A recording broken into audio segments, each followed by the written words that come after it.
Morning, folks. I'm Dave Canterbury with Self-Reliance Outfitters in the Pathfinder School, back down here at the Pathfinder Outdoor Classroom. I just finished up a 4-day on the water's edge survival course yesterday.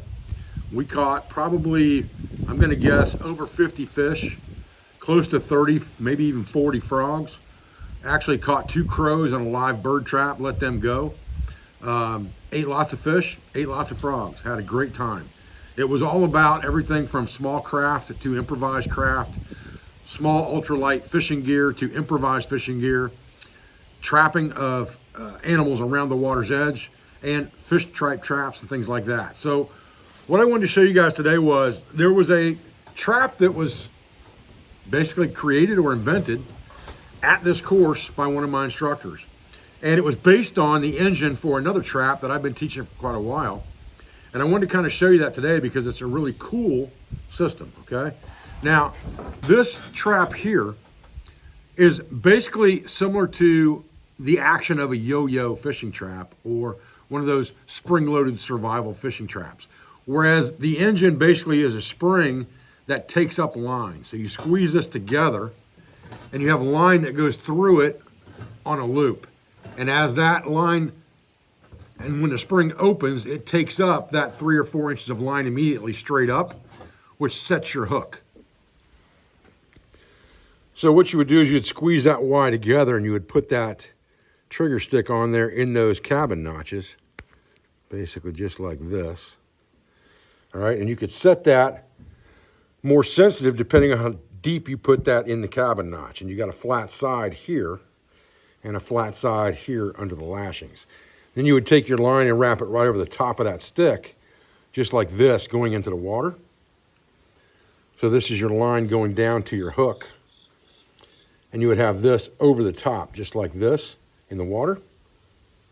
So that when the animal came in to take it, I'll put it up here hanging. When the animal came in and took the bait, it immediately takes up that amount of line straight up in the air, which sets the hook in that fish's mouth.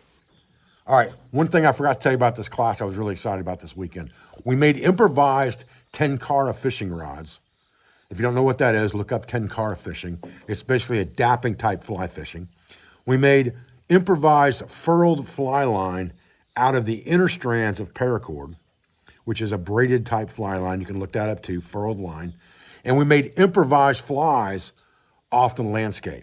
So we gave them a bare hook and whatever they had in their kit, and they made improvised flies. And every person in the class caught at least one fish on their improvised tenkara rod and homemade fly. And I thought that was awesome. Now, what Kyle came up with this weekend was using the same concept of this engine that basically takes up line immediately because of the spring, all right? You could do the same thing in horizontal fashion instead of vertical fashion. And you could make basically a figure 4 trap that was spring loaded for catching fish. So what he did was he took the same concept of a Y, and this end is not as long as it should be. This is just an example, obviously. This end would be longer because this stake goes in the ground at this point. This becomes your fishing pole, for lack of a better word. Now you could also attach something to this, a stake that was in the ground, you could lash it to it easy enough. But the way this works is you have the line going through the loop here, exactly like you did on the other trap. The trigger is attached to the trap itself, but the way this trigger is set up, it's set up more like a figure 4 trigger. So what happens is when you squeeze this down and you put this in the figure 4, and then once you've got that in place, there's just a split in the end of the stick to take your line to the water into and just shove it in there like that, okay? And now what you do is you'd take this and put it in the bank, kind of in sideways fashion like this, so that when the fish took the bait, it would again take up that 3 inches of line, 4 inches of line immediately horizontally instead of vertically. And so now, instead of having to worry about some spring pole that might be so strong it yanks your fish completely out of the water, all you've done is pulled up 4 inches of line to set the hook. And he still has that shock absorber effect because he's still pulling against this, which is spring loaded, okay? So he still has a little bit of shock absorption on the line to not break the line off, but he can't go anywhere. So basically you have a green Y, just like we had before, and you have a 7-notch here and a 7-notch here, like a figure 4, and your line is going horizontal across here, just like this. So when you squeeze this down and you place this inside, 7-notch to 7-notch, just like this. And again, this could be set more sensitive by how deep it goes in a notch, but this one's really sensitive right now. In fact, I'm going to hold it together to pull this line, which is our fishing line, over the top and put it in that notch that I cut. Now, that's just a keeper notch in the front of that stick, just to keep that line on the stick. And so this is going to be set at an angle on the bank like this, so that it's being pulled down and away in the water, very much like this. And as soon as that happens, it takes that distance of line up here horizontally instead of vertically. So instead of going straight up, you're going straight across. So just to kind of go over here on the whiteboard with you, how these engines work. Basically, you have a Y that becomes a spring that will go in and out, okay?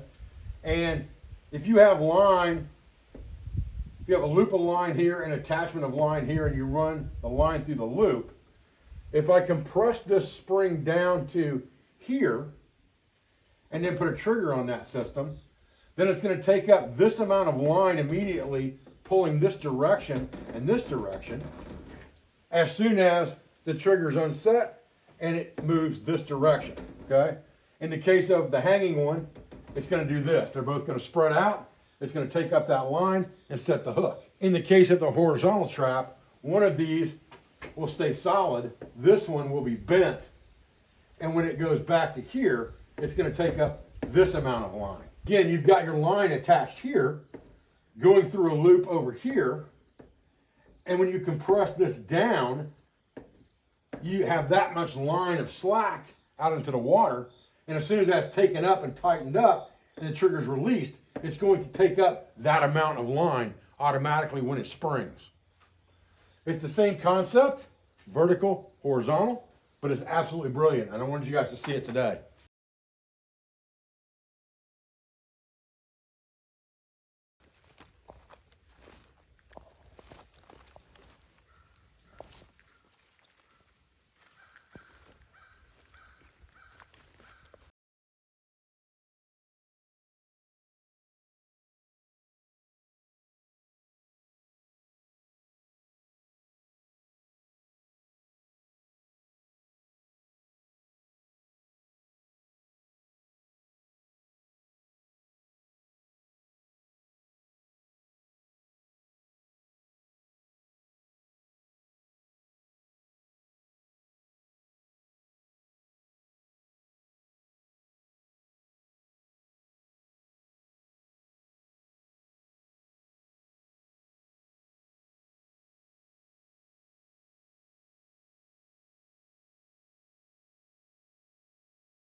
So what I will tell you guys is there's 100 ways to skin the cat, right?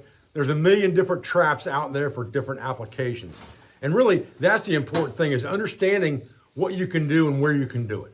I think this trap right here lends itself very well to an area where you've got maybe an open bank, and you're gonna have to either drive a whole bunch of spring poles in the ground because there's nothing near the shore, and you don't wanna have to make all those pilot holes, put all those spring poles in the ground, when you can just take the stake, drive it in, and that is your trap. It's done. And it's not very high, it's not very long. It doesn't have to have a spring to it because the engine itself is your spring. You're not gonna take a chance on having something too heavy to where you pull a fish out of the water by accident. And you're not gonna have a problem of having something too light that you can't hold on to an animal as long as you've got it staked into the ground well. So it's a very simplistic system, but it works two ways. It's multifunctional. That's what I like about it. Again, triggers like the L7 obviously can be used for land snares, they can be used for fishing snares, and they work fine, all right? Most people don't know how to use them exactly right. There are small tricks of the trade to make them much more sensitive. I've showed that in videos past, but they do work. Again, quite a bit of carving to make that trigger because it's a two-piece system. Then you've got to have the pole, whereas this is a very simple system where all you need is a fork and a stick, and you pretty much have the trap. It's very simple, a couple cabin notches or a couple 7 notches, and you're done, okay? So I wanted to show it to you today. I thought it was really cool. You know, the instructors I have at the school now are phenomenal at coming up with new and different ideas, working together and bouncing off each other, and continuously learning new things and new skills so we can bring them to you here at the Pathfinder School. I appreciate your views. I appreciate your support. I thank you for everything you do for our school, for our family, and for our business. All our sponsors, instructors, affiliates, and friends, I hope you have a fantastic Memorial Day, and I thank you again, and I'll be back as soon as I can. Thanks, guys.